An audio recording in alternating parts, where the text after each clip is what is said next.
നമ്മുടെയൊക്കെ പ്രിയപ്പെട്ട മുത്തുനബി ലോകത്തോട് വിട പറയുന്ന വഫാത്തിൻ്റെ ഒരു സമയമുണ്ട്. ലോകം മൊത്തം വല്ലാതെ ഉള്ളുകൊണ്ട് വിങ്ങിയൊരു സമയം. എന്നാൽ മുത്തുനബി വഫാത്തിൻ്റെ മുമ്പ് മുത്തുനബിയുടെ വഫാത്ത് പൊന്നുമോള് ഫാത്തിമാവി അറിയിക്കുന്നുണ്ട്. മുത്തുനബിയുടെ ആ ഒരു സങ്കടത്തോടെയുള്ള മുത്തുനബിയുടെ ആ വർത്താനം കേട്ടിട്ട് ഫാത്തിമാവി വല്ലാതെ പൊട്ടിക്കരഞ്ഞു.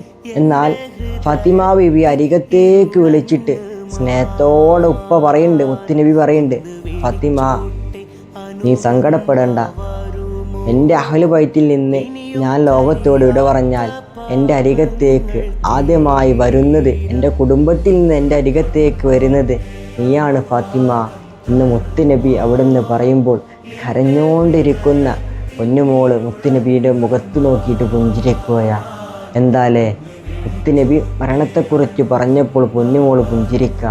എൻ്റെ പ്രേമുള്ള മുഅ്മിനെ, മരണത്തെക്കുറിച്ച് കേൾക്കുമ്പോൾ നമുക്ക് വല്ലാത്ത പേടിയാ, വല്ലാത്ത ഭയമാ. ഇന്നല്ലെങ്കിൽ നാളെ നമ്മളും ഭരിക്കേണ്ടവരാ. മുത്തുനബിയുടെ പൊന്നുമോള് തൻ്റെ മരണത്തെക്കുറിച്ച് പറഞ്ഞപ്പോൾ വല്ലാതെ പുഞ്ചിരിച്ചു, സന്തോഷിച്ചു.